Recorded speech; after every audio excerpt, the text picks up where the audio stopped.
महाराष्ट्र से सामने आए नीट पेपर की लीक मामले ने अब चौंकाने वाला मोड़ ले लिया है। लातूर के बाद अब सीधे नांदेड़ में सीबीआई की एंट्री हुई है। विद्युत नगर इलाके में एक परिवार के घर पर करीब 8 घंटे तक सर्च ऑपरेशन और पूछताछ की गई। सवाल सिर्फ इतना ही नहीं कि पेपर खरीदा गया नहीं, बल्कि इससे बड़ा सवाल यह है कि जिस छात्रा को पहले 100 से 120 अंक मिलते थे, उसे अचानक 560 अंक कैसे मिल गए।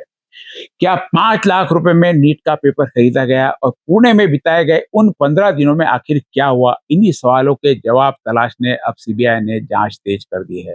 देश भर में चर्चा में रहे नीट पेपर लीक मामले के तार अब नांदेड़ तक पहुंचते दिखाई दे रहे हैं। शनिवार सुबह सीबीआई की विशेष टीम ने नांदेड़ शहर के विद्युत नगर इलाके में रहने वाले कदम परिवार के घर पर छापा मारते हुए गहन पूछताछ की। करीब 8 घंटे चली इस कार्रवाई के दौरान घर के महत्वपूर्ण दस्तावेज, मोबाइल फोन, डिजिटल रिकॉर्ड और आर्थिक लेन देन से जुड़ी जानकारी की जांच की गई। सूत्रों के मुताबिक कदम परिवार पर अपनी बेटी के लिए 5 लाख रुपए देकर नीट पेपर खरीदने का आरोप है। अब इस छात्रा का रिजल्ट ही जांच का सबसे बड़ा आधार बन गया है।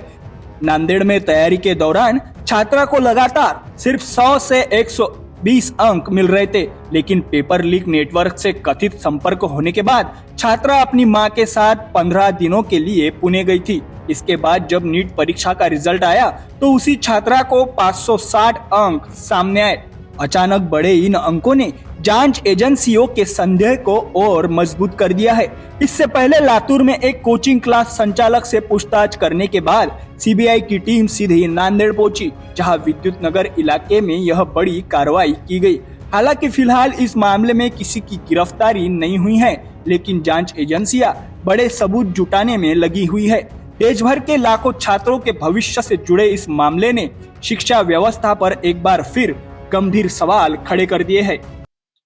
100 अंकों से सीधे 500 अंक की उछाल, 5 लाख रुपए के लेन देन का आरोप, पुणे में बिताए गए संदिग्ध 15 दिन और अब नांदेड़ में सीबीआई की बड़ी कार्रवाई। नीट पेपर लीक मामले में आगे और कौन कौन से बड़े नाम सामने आएंगे, अब पूरे राज्य की नजर इसी जांच पर टिकी है।